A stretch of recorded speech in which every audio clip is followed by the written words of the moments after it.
E a ministra Carmen Lúcia pediu que sejam julgados no plenário do STF os supostos crimes de pandemia e infração de medida sanitária praticados por Jair Bolsonaro durante a crise sanitária.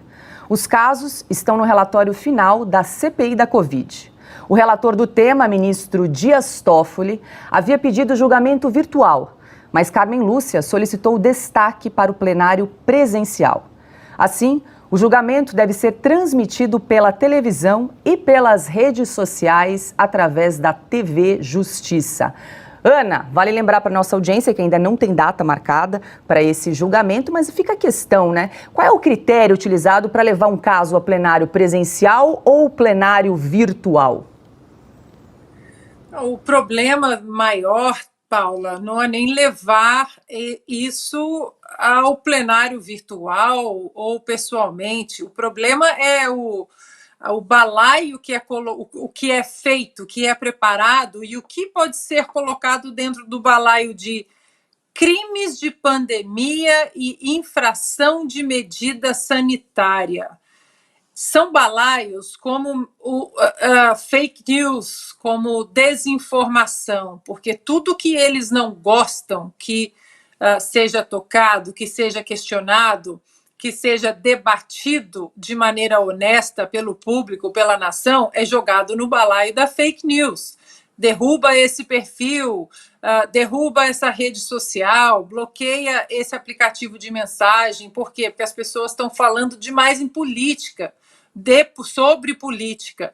E isso irrita o sistema que antigamente tinha o monopólio da verdade, tinha o monopólio das narrativas, tinha o monopólio das manchetes, né? Tinham seus parceiros no consórcio, e aquilo era implementado de uma maneira sistêmica ao espectador, ao leitor, que havia muito pouco espaço para algum questionamento. Então, criou-se, né, os balaios da fake news, da desinformação, e agora o mesmo é criado, né, seus crimes de pandemia e infração de medida sanitária. O que vai ser colocado como crime de pandemia? Tudo aquilo que eles quiserem, né?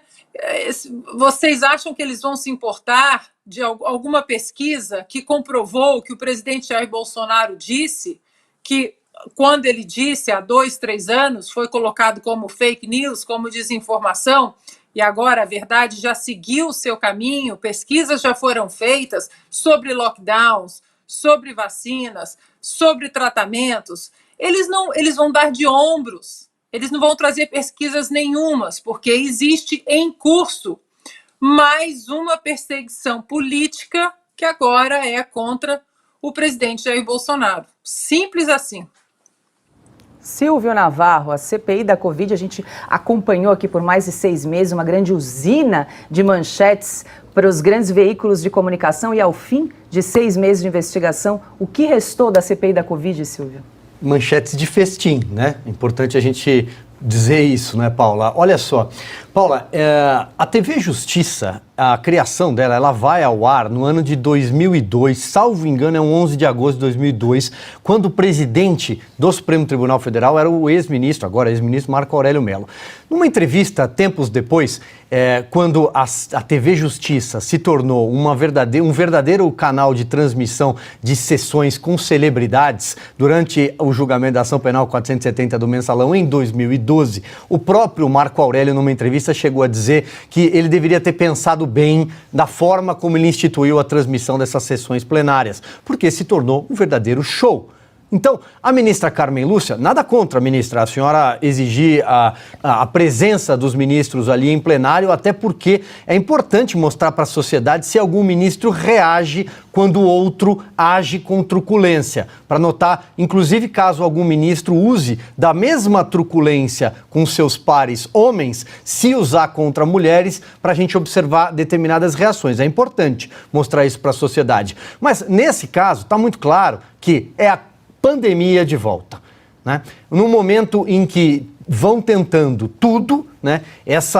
Esse consórcio do governo de esquerda, em associação com alguns ministros do Supremo, vão tentando encurralar, vão tentando de tudo para de uma forma ou de outra, inviabilizar qualquer tentativa de voo futuro do presidente Jair Bolsonaro do ponto de vista eleitoral, ou ainda que ele permaneça como um líder de oposição, viajando pelo Brasil e, quem sabe por que não, organizando um pouco essa direita. Afinal de contas, ele saiu de uma eleição com um legado de 58 milhões de votos. Mas aí é que entra essa questão.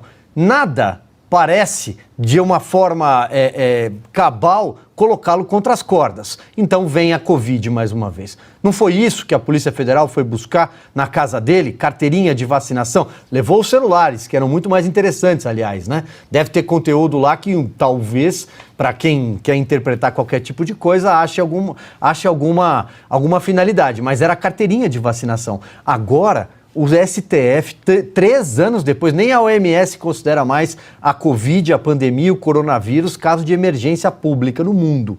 Agora o Supremo vai analisar um relatório para trazer o tema de volta, para que os editorialistas em jornais desse consórcio da velha mídia voltem a falar da pandemia. O tema favorito deles é o esporte predileto.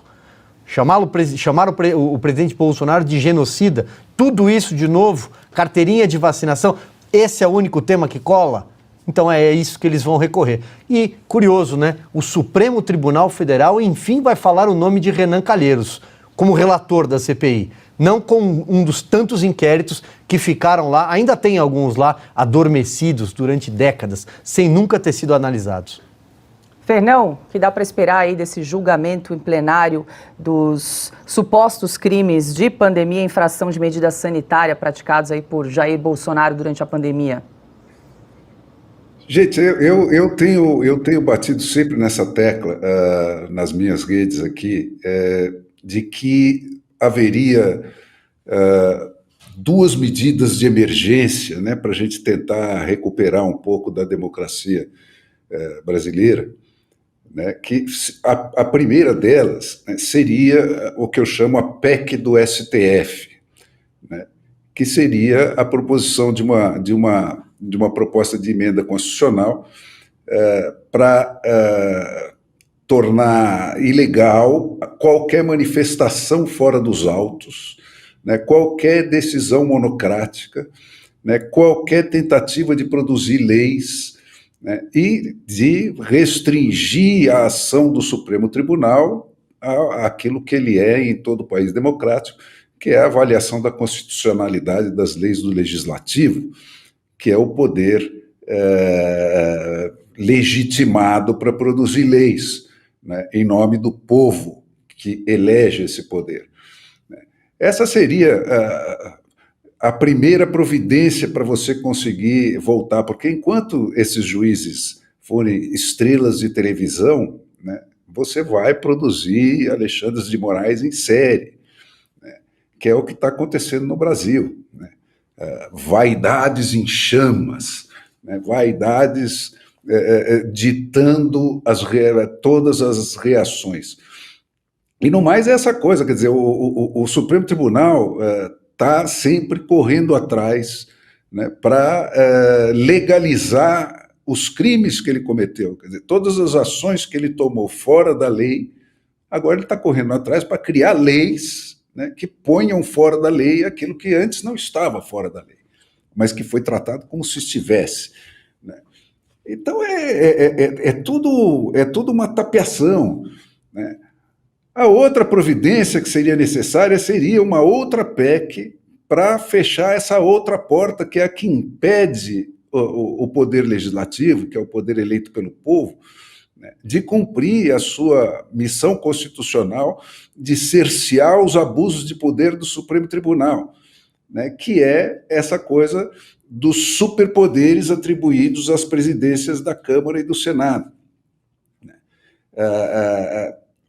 Teria que haver uma PEC onde se propusesse que os presidentes das 2 casas do Congresso são só executores da pauta, cuja ordem de processamento tinha que ser definida pelo plenário, para que não se subvertesse, né, as maiorias instaladas no poder pelo povo, né, que são as únicas que são legítimas.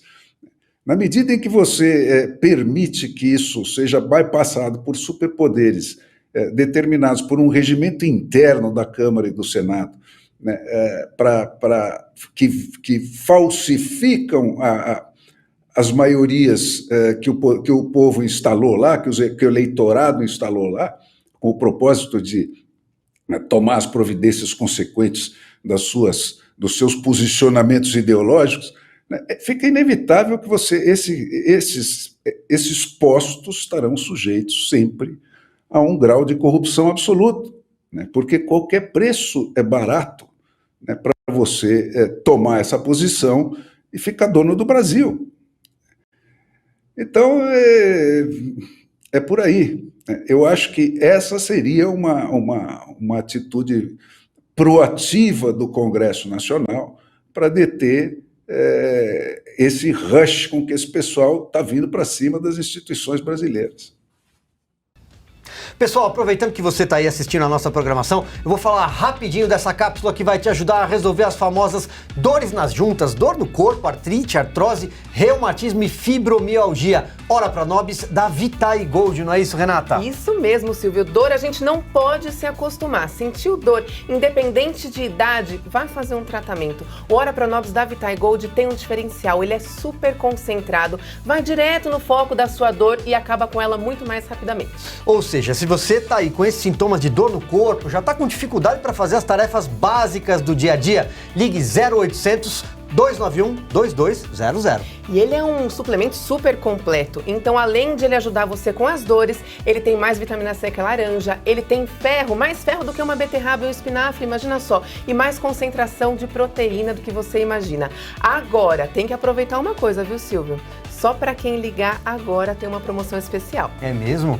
Ligou no nosso 0800 291 2200, você vai ter 70% de desconto no seu Ora Pronobis Vitae Gold concentrado. Comprou o Ora Pronobis? De presente você leva o colágeno tipo 2, que vai ser uma segunda ação para suas dores, suas articulações. Então aqui é um sucesso garantido contra a dor que você vem sentindo. 0800 291 2200, Ora Pronobis da Vitae Gold.